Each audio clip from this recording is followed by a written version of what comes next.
Hey, Larkin Rose here, and I'm going to leak a little bit of the script, just a tiny little bit, of the rough draft of the script of the Jones Plantation, which I've been frantically working on for, I don't know how many days it's been now, but I've gotten carried away even before having $1 in actual funding for the thing. Although our IndieGoGo campaign is going quite well, and I'm very pleased with that, and I'm very thankful to all of those of you who've donated. The link for that will be below. I decided, and in talking to the director, that I should stop leaking basically pieces of the script. So what I'm gonna, even though I'm immediately making an exception, so I'm gonna do a short, just share a short little snippet here, and then for subscribers to the Rose channel, which is www.therosechannel.com, I'm gonna leak a couple slightly bigger pieces, but that's it. And that's actually difficult for me to do because there's a bunch of pieces that I'm proud of, and I'm happy of ideas that came up and things to add in there that I think are going to be really cool. But at some point we have to just say no. Now we're going to go secret with the script until it comes out. So it's really a new and fresh thing instead of like leaking it piece by piece until people all the way know what the whole thing would be anyway. But there's a lot of surprises in it, and there's a lot of developments just in writing it where ideas came up. It's like, oh, it would be really cool if we did this. Oh, and we could also do this. And, you know, when those come up, part of me is like, I've got to go tell everybody about it because I really like this idea. But I'm not going to. Anyway, so I'm going to do just a couple little leaks here, and then that'll probably be it.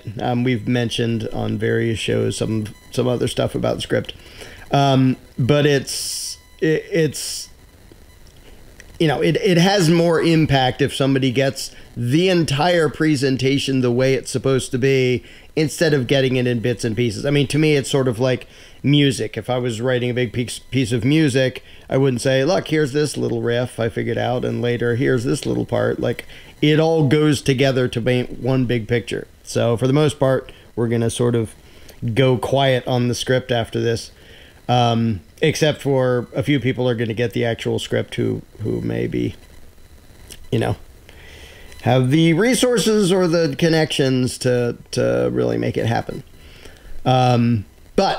So picture this. For those who don't know, I'm also going to put the link to the Jones Plantation animated version. It's like 12 minutes long. I'll put that below. I'm just going to assume that people are already familiar with that. If you're not, then go watch that. So a lot of it stays the same. I didn't want to like butcher the story and make it unrecognizable. Obviously, we can flesh it out way more and we can add way more. But I wanted a lot of it to be, you know, dang near exactly the same. In fact, I intentionally made it a point to sneak some of the dialogue from the original animated version into the actual script of the real thing, just for the fun of it, and just where it really fits and where it's, you know, it's as good as it can get. So anyway, for those who know the animated version, you know that, you know, Mr. Smith comes along and he's this weird, eccentric, sociopath consultant who is going to help Mr. Jones with his problem with uppity slaves getting disobedient and almost having an uprising and things like that. So one of the coolest parts about the script is that it goes back and forth between showing the slave's eye view of what they get taught, the BS they get fed, and a message that, you know, the viewer is totally going to sympathize with the slaves who fall for it because it sounds so persuasive and it sounds so caring and it sounds so fair. But then you also get the discussions that are happening behind closed doors, like between Mr. Smith and Mr. Jones, and then later Mr. Johnson comes in, Mr. Jones's cousin. And because that gives, it's so cool to basically show, you know, here's the puppet show going on, and now we're going to show what happens behind that. So there's a bunch of that, and there's a bunch of exciting stuff going on too. There's a lot more action and things actually happening in this than in the animated version, so that the movie in and of itself is entertaining and exciting and stuff. So I'm just going to give a couple pieces of dialogue, but it isn't just a movie of dialogue because that would quickly get boring. But so this is when one of the times at which Mr. Smith is explaining to Mr. Jones sort of the mentality of what he's doing. And this analogy came to me a while ago. This is actually weeks ago when I was working on it, and I liked it, so I threw it in there. So Smith is explaining, slaves lack sophistication when it comes to words, thoughts, or planning. They are simple, but that doesn't mean they can't think. And if they haven't already, most will soon be noticing that their current situation today is barely distinguishable from last week. This conversation happens very early on after Smith took over the plantation, or pretended to. Back when they still knew that they were slaves. The controls they are still under, trapped and forced to work here, are too obvious for them to miss for long. We bought some time, but they will soon come to realize that there is still the same monopoly of power and control that there was before. That is why the next step is so crucial. Incidentally, I'll quickly throw in that I write this sort of in normal English, and then I have to go back and make sure it all fits the language and the vocabulary and the forms of speech that they used back then. So some of it may not have been that yet.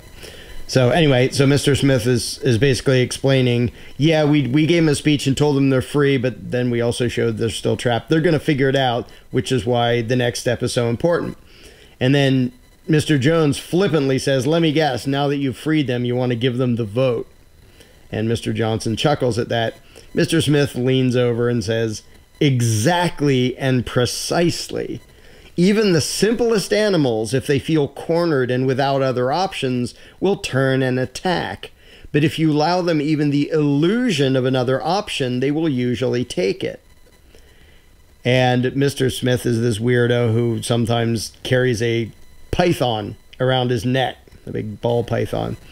So he's going to take the python off and say, if you catch a snake in the wild and grab it tightly so it cannot move, what happens? It thrashes, tries to bite, struggles to get away. But if you know what you're doing and hold the snake loosely, letting it glide from one hand to another, the snake has the illusion of freedom of movement without actually getting anywhere.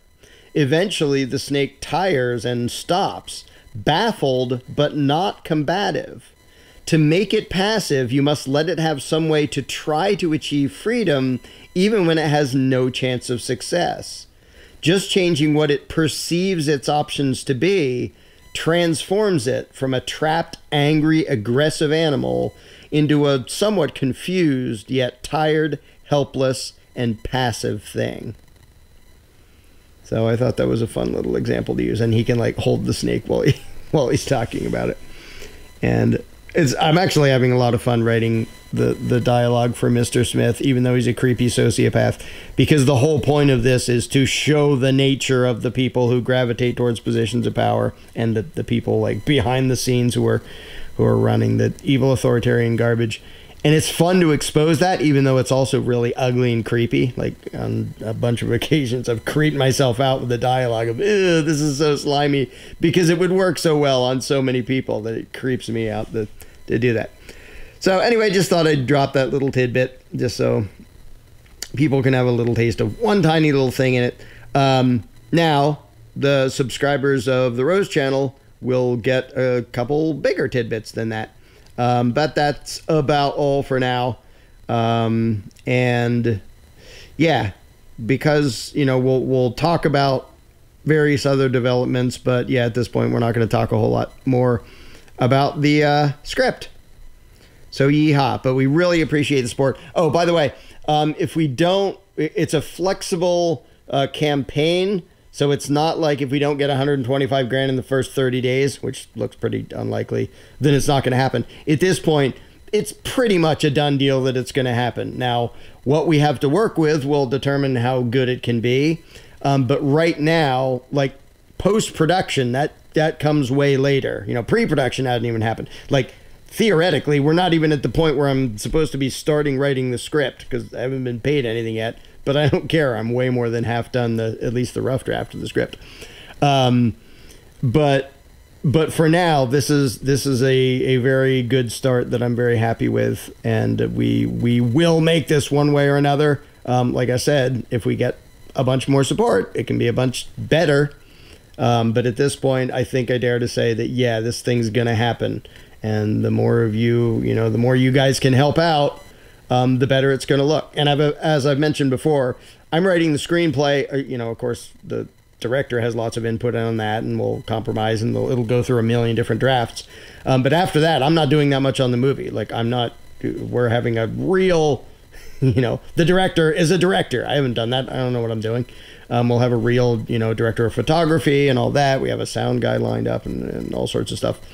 So it'll be done for real. My main role is the script writing, and then later the score, the musical soundtrack, which I'm actually going to do a separate video about that pretty soon to sort of show off my studio and show how it works, and show that, yes, I really can do convincing orchestral arrangements for movie soundtracks.